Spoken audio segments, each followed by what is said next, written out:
네, 안녕하세요. 노이비입니다. 오늘은 제가 루시드 모터스에 대한 소식 전달드리겠습니다. 제가 전부터 루시드 모터스를 굉장히 관심을 갖고 지켜왔던 이유는 단 하나입니다. 이것이 바로 최근 자동차 업계에 도전해서 유일하게 성공한 회사, 바로 테슬라를 완벽하게 벤치마킹하였기 때문입니다. 그리고 현재 로이비는 루시드 모터스가 굉장한 회사로 거듭날 것을 확신합니다. 이를 전제로 지금부터 시작해보겠습니다. 루시드 모터스에 대한 노이비의 분석, 지금 시작하겠습니다. 루시드 모터스에 대한 모든 것, 루시드 11 지금 시작합니다.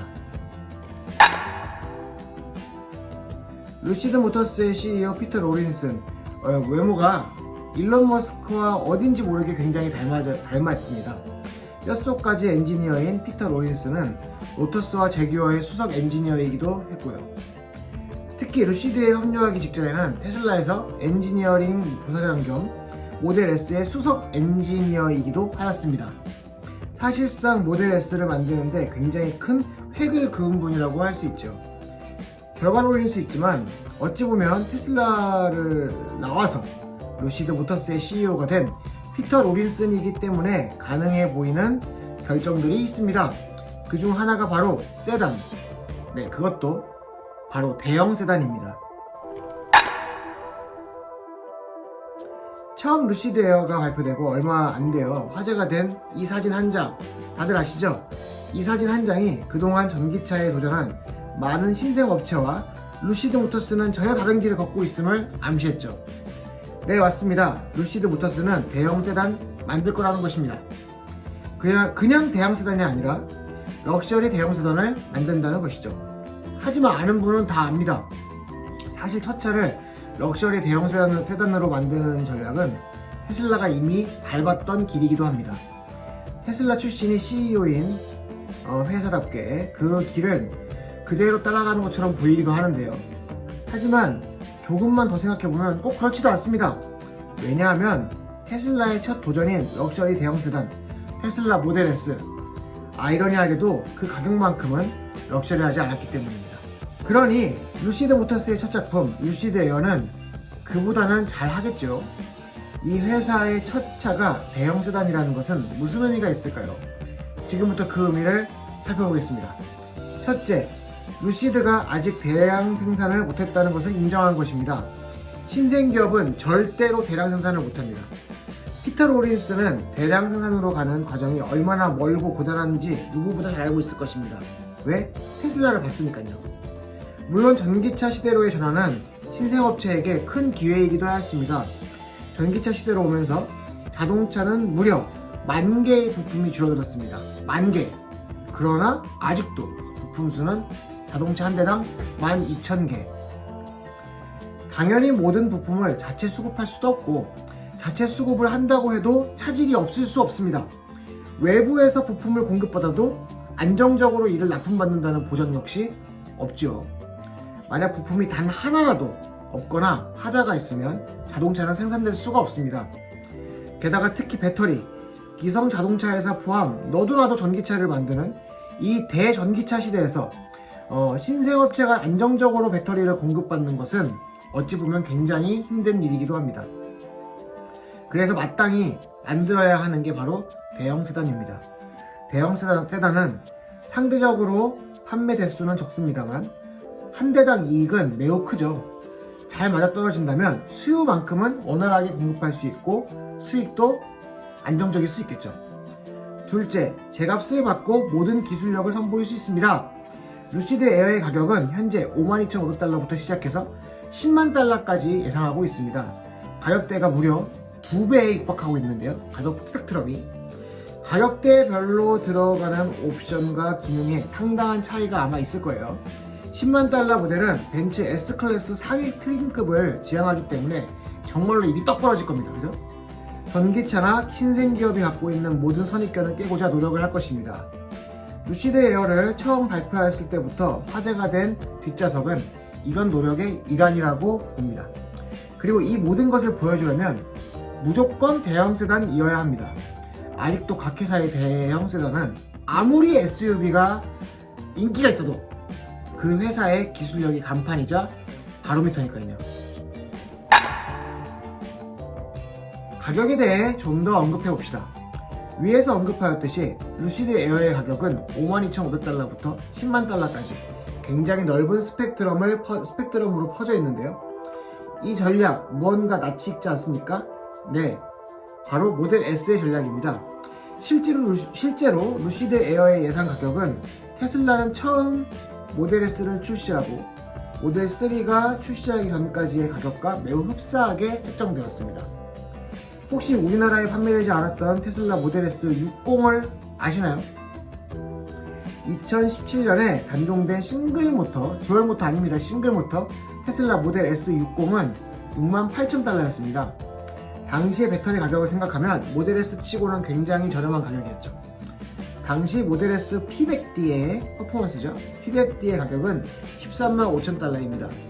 가격이 스펙트럼이 엄청나지 않습니까? 68,000달러부터 135,000달러까지. 역시 거의 2배죠. 테슬라는 당시 모델 S 하나만 제대로 판매하고 있었기 때문에 이렇게 스펙트럼이 큰 단일 차종이 전략이 당연한 전략이었죠. 이것 토대로 여러분 한 가지 팁을 드립니다. 루시드 에어도 역시 하위 트림 52,500달러는 루시드 에어의 하위 차종이 나오면 단종되겠죠? 기억하세요. 어떤 분에게는 대형 세단을 살 수 있는 마지막 기회일지도 모릅니다. 모델 S60이 그랬어요. 모델 S60이 어찌 보면 굉장히 저렴하게 모델 S를 구매할 수 있었던 기회이기도 했거든요.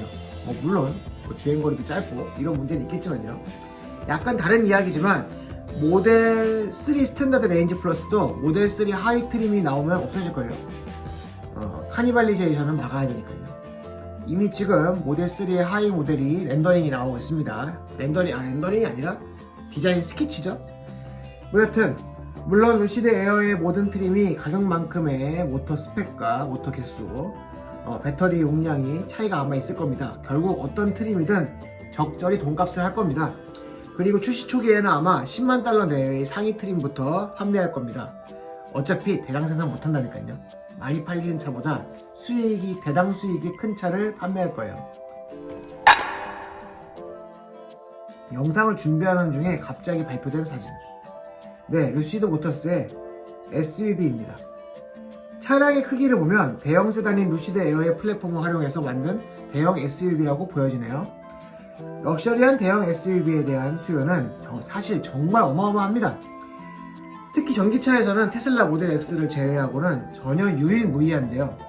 사실 모델 X는 팔코닝을 제외하고는 뭔가 특별한 점이 좀 부족하죠. 물론 저는 팔코닝을 굉장히 좋아합니다. 모델 X는 취향은 많이 타는 미니멀리즘 인테리어. 저도 물론 미니멀리즘 인테리어를 좋아합니다.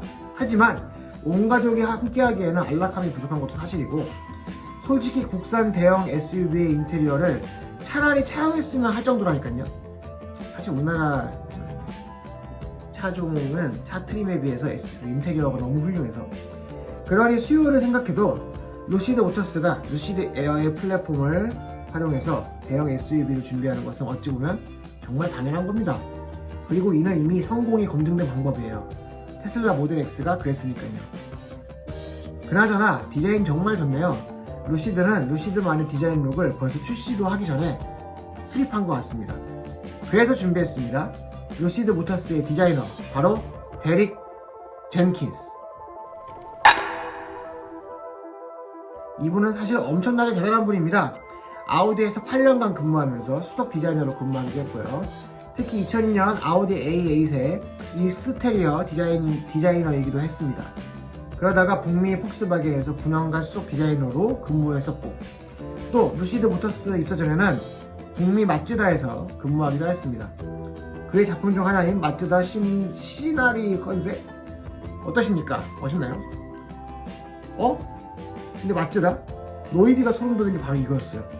테슬라에서 마츠다 하면 떠오르는 분 혹시 아십니까? 바로 테슬라의 수석 디자이너 프란츠 포르츠하우저이죠. 이분도 테슬라 합류 전에 마츠다에 있었습니다. 이건 그의 작품 중에 하나인 마츠다 프라이. 정말로 프라이 됐다는 사실 아시죠? 자, 노이비 내피셜입니다만 프란츠 폰 하우츠하우젠의 떡상을 보고 똑같이 마츠다에 있었던 데릭 젠킨슨도 뭔가 느낀 게 있는 게 아닐까 하는 생각이 들더라고요.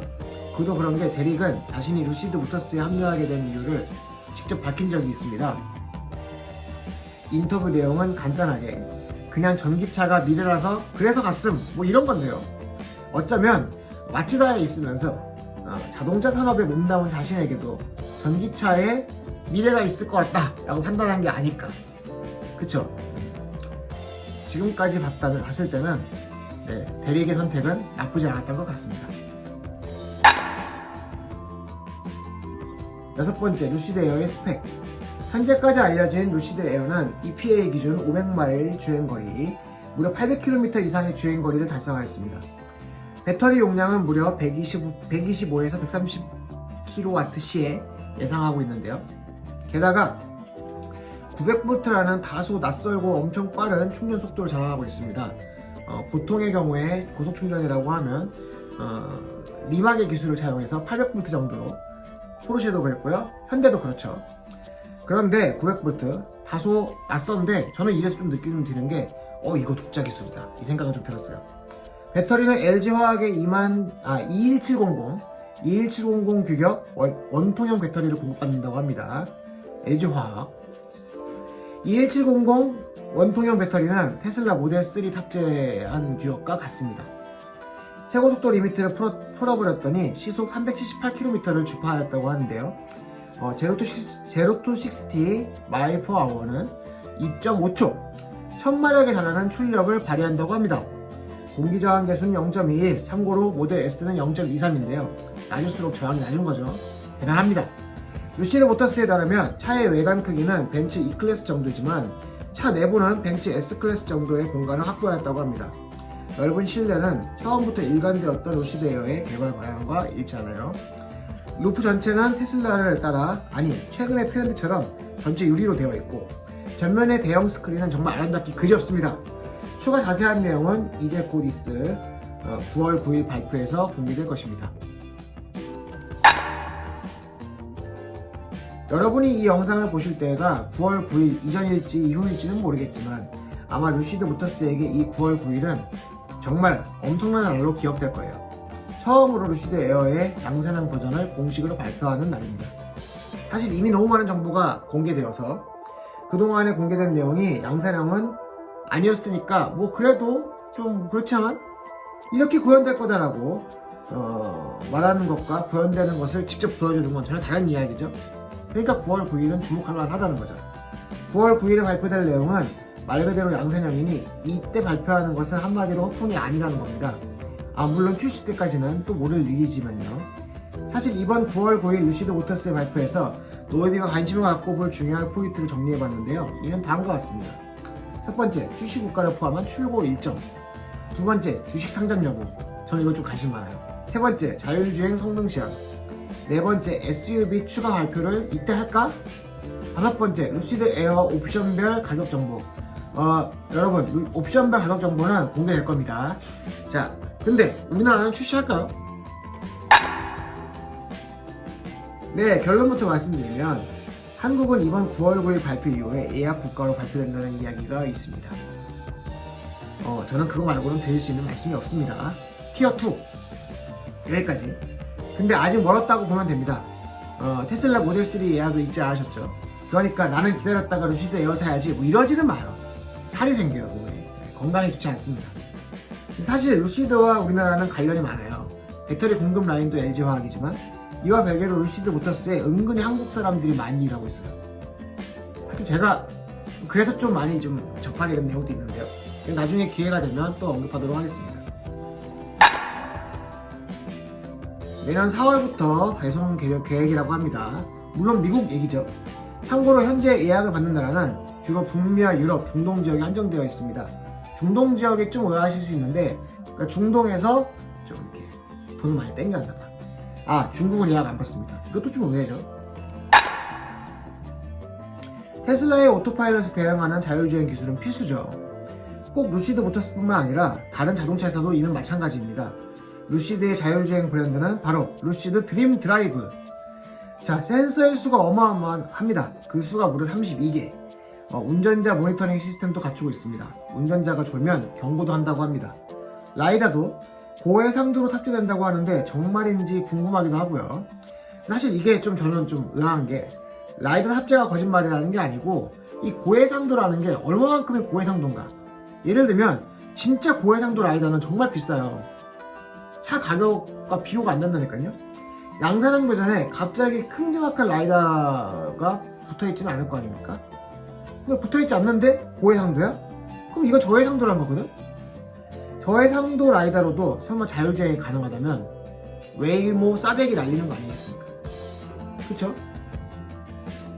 솔직히 막 붙어있는 라이더 좀 아니야. 누가 그런 차를 사고 싶겠어요? 자, 물론 전면부에 보이는 센서는 떡하니 있는데 이거 정말 이 크기는 아니겠지? 라이다인데? 이 크기는 일반적인 레이더 정도로밖에 보이지 않아요. 루시드의 드림 드라이브는 참고로 테슬라가 결별했던 모비라이 기술을 사용했다고 합니다. 모비라이가 레이더든 카메라든 라이더든 다 사용해서 자율주행 기술을 만드는 회사이기 때문에 저는 사실 루시드에서 어떻게 보여낼지 굉장히 궁금합니다. 자, 다음 드림 드라이브는 일단 루시드 에어 출시 때에는 레벨 2의 자율주행 기능을 제공하고 레벨 3 수준의 기능은 향후 OTA 업데이트로 진행한다고 합니다. 교통 표시판도 인식한다고 하니까 정말 기대가 됩니다. 네, 좋습니다. 네, 갑자기 레벨 또 얘기하니까 또 어떤 전문가가 생각이 나긴 하네요. 노이비는 루시드 모터스가 업계에 성공적으로 안착할 것으로 봅니다. 그 이유는 다시 말씀드리면 이미 검증된 성공 모델, 즉 테슬라를 완벽하게 벤처마킹하고 그대로 따르고 있기 때문입니다.